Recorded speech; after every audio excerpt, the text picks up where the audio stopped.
உலக மக்கள் எல்லோருக்கும் வணக்கம். இது உங்கள் அம்பிகை ஜோதிடம். நான் உங்கள் ஜி கோபால் பேசுகிறேன். இன்னைக்கு நான் பேசக்கூடிய பலன் என்ன பலன் அப்படின்னா, குரு பகவானுடைய பெயர்ச்சி.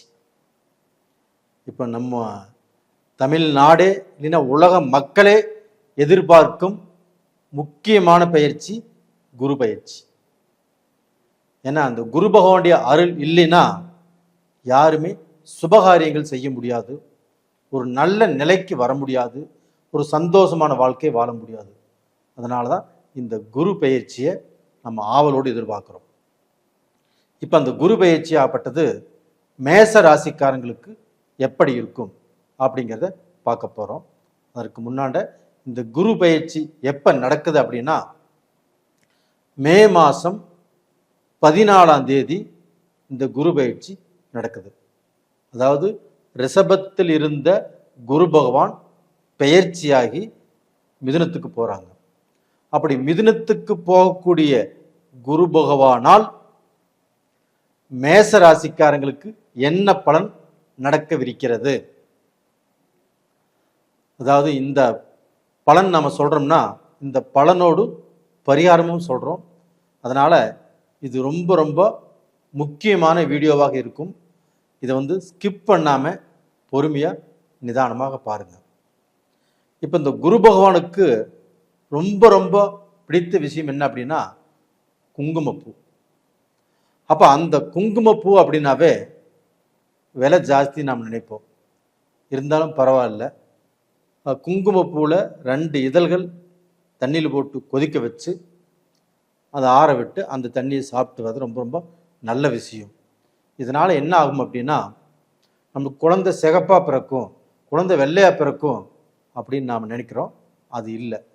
அது சாப்பிடும்போது குரு தோஷம் இல்லாமல் குழந்தை பிறக்கும். இந்த பாயிண்ட்டு தெரிஞ்சுக்கோங்க. அப்போ அந்த குருவுடைய தோஷம் வரக்கூடாது அப்படின்னா குங்குமப்பூ சாப்பிட்றது ரொம்ப ரொம்ப நல்ல விஷயம். இது போக நெற்றியில் குங்குமம், அதாவது சுத்தமான குங்குமத்தை எல்லாரும் வச்சுட்டு வாங்க. இது ரொம்ப ரொம்ப நல்ல விஷயம். அதே சமயத்தில் இந்த குரு பகவான் ஒரு பாதகமான இடத்துல இருக்கும்போது, உதாரணத்துக்கு விருச்சிக ராசிக்கு இப்போ 8ஆம் இடத்துல இருக்கிறாங்க குரு. அப்போ அந்த விருச்சிக ராசிக்காரர்கள் கண்டிப்பாக சுத்தமான குங்குமத்தை நெற்றியில் வைத்து வருவது ரொம்ப ரொம்ப நல்ல விசேஷம். அப்போ இந்த குரு பயிற்சி ஆகப்பட்டது மேச ராசிக்காரங்களுக்கு எப்படி இருக்கும் அப்படின்னா, இப்போ மேச ராசிக்கு 3ஆம் இடத்துக்கு குரு போகிறாங்க. அப்போ இந்த 3ஆம் இடத்துக்கு குரு போகிறதுனால அதனுடைய பார்வைக்குத்தான் பலம் ஜாஸ்தி. தான் இருக்கும் ஸ்தானத்தை விட தன் பார்க்கும் ஸ்தானத்துக்கு பலன் ஜாஸ்தி. அதனுடைய விசேஷ பார்வைகள் 5ஆம் இடம், 9ஆம் இடம், 7ஆம் இடம் என்பது பொதுவாக எல்லா ராசிகளுக்கும் அந்த பலனை பார்ப்போம். இது 5ஆம் இடம், இது 9ஆம் இடத்தை ரொம்ப ரொம்ப விசேஷ பார்வைகள். அப்போ அந்த குரு பகவானாகப்பட்டது 5ஆம் பார்வையாக மேச ராசிக்கு 7ஆம் இடத்தை பார்க்குறாங்க. அப்போ இந்த 7ஆம் இடத்தை பார்க்கும்போது மேச ராசிக்காரருக்கு ஃபஸ்ட்டு கிடைக்கக்கூடிய சந்தோஷமே எந்த வழியில் தெரியுங்களா?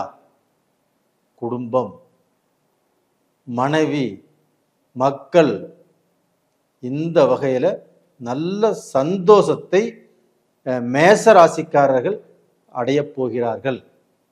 ஏன்னா கடந்த காலத்தில் கொஞ்சம் மனக்குழப்பம், மன விரக்தி, மனதில் நிம்மதி இல்லை, குடும்பத்தில் ஒற்றுமை இல்லை, சண்டை சச்சரவு, வாக்குவாதம், பிரச்சனைகள், பிரிவுகள், இதோட ஒரு 50% 60% மேசராசிக்காரங்க வாழ்ந்து வந்தாங்க. அவர்களுக்கு இந்த பீரியடில் ஃபஸ்ட்டு கிடைக்கிறதே குடும்ப சந்தோஷம்தான். அந்த 7ஆம் இடத்தை குரு பார்க்கும்போது அந்த குரு முழு சுபகிரகம். அப்போ அந்த சுபகிரகத்தினுடைய பார்வை நமக்கு 7ஆம் இடத்துல படுது. அந்த 7ஆம் இடம் என்பது நமக்கு கலஸ்தரஸ்தானம், அதாவது மனைவி சம்பந்தப்பட்ட இடம். இது ஓகே. இதுக்கு அடுத்தது பார்த்தீங்கன்னா அந்த ரிலேஷன்ஷிப்.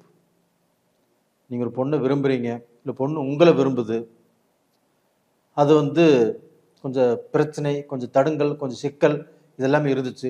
இந்த பீரியடில் அந்த தடைகளும் அந்த சிக்கலும் அந்த பிரச்சனையும் இல்லாமல் நீங்கள் பொண்ணு கேட்டு கல்யாணம் பண்ணக்கூடிய அளவுக்கு ஒரு நல்ல டைமாக இந்த பீரியடு ரொம்ப ரொம்ப நல்லா இருக்குது.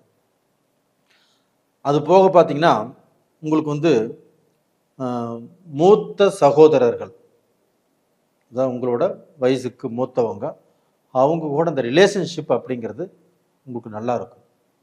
எப்படி சொல்கிறேன் அப்படின்னா, உங்களுடைய ராசிக்கு 11ஆம் இடத்தை குரு பகவான் 9ஆம் பார்வையில் பார்க்குறாங்க.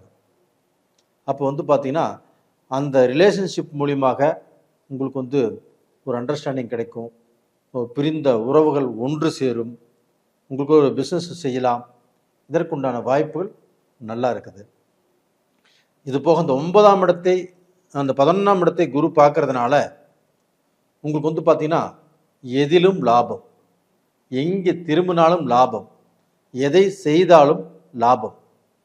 அப்போ நம்மளுக்கு லாபம்னா என்னன்னு தெரியாத அளவுக்கு கொஞ்சம் சோதனை, கொஞ்சம் கஷ்டம், கொஞ்சம் வேதனை, பண நெருக்கடி, பண கஷ்டம், கடன் பிரச்சனை, இதில் தான் வாழ்ந்துட்டு இருந்தீங்க.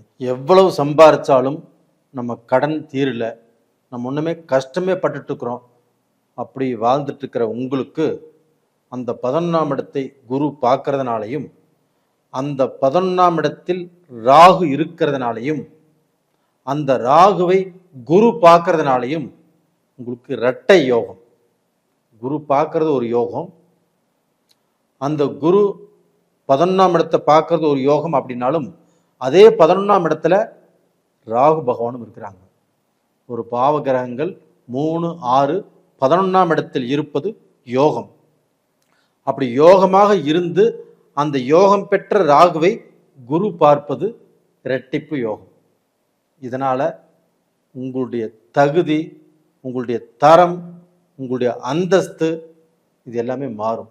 10 பேர் இருக்கிற இடத்துல நீங்கள் பகட்டாக நெஞ்ச நிமித்திட்டு நீங்கள் நல்லபடியாக வளர்ச்சி அடைஞ்சு அடுத்தவங்க உங்களை திரும்பி பார்க்கக்கூடிய அளவுக்கு நீங்கள் வீரநடை போடக்கூடிய அளவுக்கு ஒரு நல்ல டைம் உங்களுக்கு வந்தாச்சு.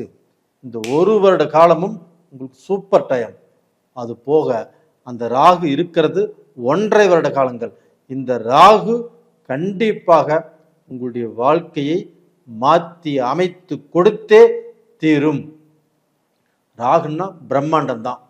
அந்த பிரம்மாண்டம் உங்க வாழ்க்கையில இந்த பீரியட்ல நடக்க போகிறது.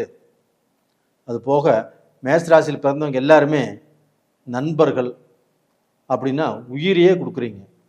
அவங்களுக்கோசரம்தான் குடும்பத்தை விட அவங்கள முக்கியமாக நினைக்கிறீங்க. நினைங்க, ஒன்றும் தப்புங்கிறது இல்லை. அதன் மூலியமாக இன்னைக்கு வரைக்கும் நீங்கள் உயர்ந்த பாடில்லை. எல்லாத்தையும் நம்பி நம்பி நம்பி ஏமாந்து தான் போயிட்டுருக்கிறீங்க. இந்த பீரியடில் யார் நல்லவங்க, யார் கெட்டவங்க, யாரு கூட பழகணும், யாருக்கிட்ட நட்பு கொஞ்சம் குறைச்சிக்கணும், யாருக்கிட்ட அளவாக வச்சுக்கணும் அப்படிங்கிற விஷயமும் உங்களுக்கு புரிய வரும். உங்கள் மனைவி சொல்கிறதையும் நீங்கள் ஏற்றுக்கக்கூடிய சூழ்நிலைகள் கண்டிப்பாக உருவாகும். இதனால் உங்களுடைய வாழ்க்கை வளமாகும்.